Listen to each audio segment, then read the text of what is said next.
set up for the honest man to succeed. That should be the American dream right there. You know, beautiful story with a happy ending.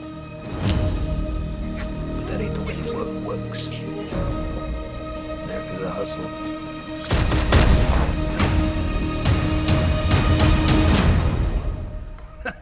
Not that I'm complaining.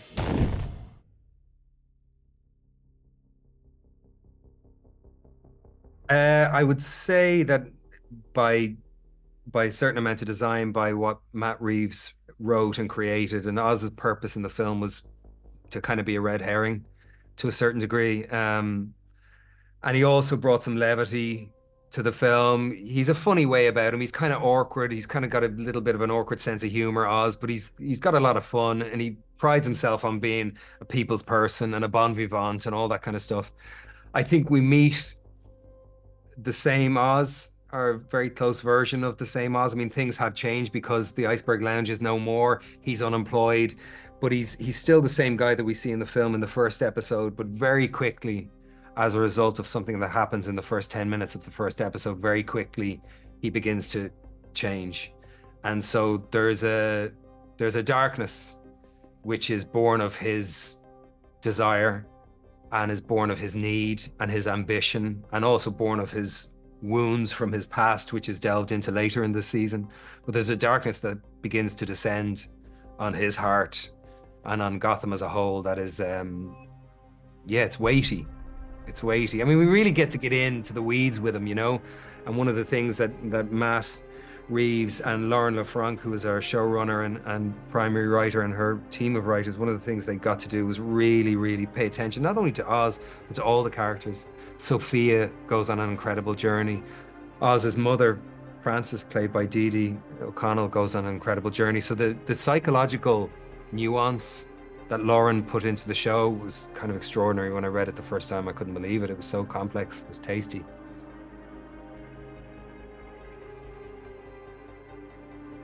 The physical appearance changes the person you are. You know, you might be really resilient and be positive, but you also may be resentful on those certain kind of things that are scars and appearances and attributes that might hinder you and hinder your personality and change your perception of your world. And I think Oz takes his physicality and lashes out, and his personality changes to be something that he might not physically be or be able to be, but he's wanting that. He's wanting power and all those things. So I think the physicality changes who Oz is in a negative, maybe positive way. We don't know. I mean, depending on your perspective, you know.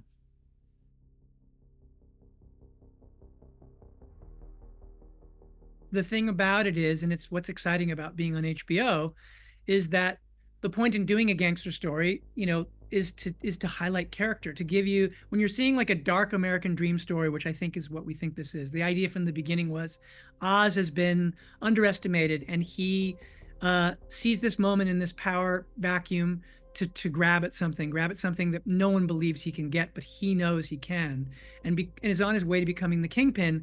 Then the question really is, why are you telling that story? And the answer is to illuminate what's inside of him, to illuminate his character in such a way as to explain what kind of darkness is within him, and what kind of brokenness, what kind of voids within his character cause him to need to fill that with this kind of violence and with this kind of ambition. And so in that sense, it's like a classic gangster tale, in that it's all about character and about the characters that we meet in this world, in this show, that are not characters that you have gotten to see in the movie. So I would say that it's kind of those two things. It's really very much a gangster story, and a dark American dream story, but it's more than that. It's a character story, to understand the psychology of these characters. And I would just add that the noir elements, or the neo-noir elements that were established in the film, certainly tonally, were also employed in this series. There are, there are noir aspects to this character, from his musical references, his movie references, the gangster elements inside the city feel very much like a noir the mystery parts of it. There's that noir spirit to the show that I think, again, made us happy, because that was obviously the basis for the movie and also the comic.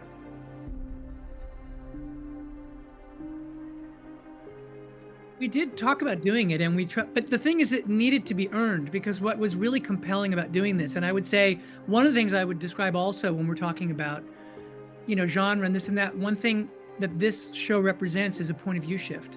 That, we're in the world of the Batman, and it has a very specific feel, and so when we come here, we're suddenly in the point of view of Oz and the characters that you meet here. Obviously, eventually you go into Sophia's point of view, and you go into Vic's point of view, and so the show had to feel like it was shifting energy, and in that way, you're in a different world. You're in a different. Obviously, Bruce Wayne comes from a very, very wealthy background, and to be on the streets and to see people who are struggling for different reasons and what that looks like, it's a very, very different sort of vibe and a different feeling. And I think that was something, that we thought, okay, if we can find a way to earn, because Batman is a specter no matter what. Like, there's no way you're in this world, especially having begun this, and you're in Gotham and not know that Batman is a presence.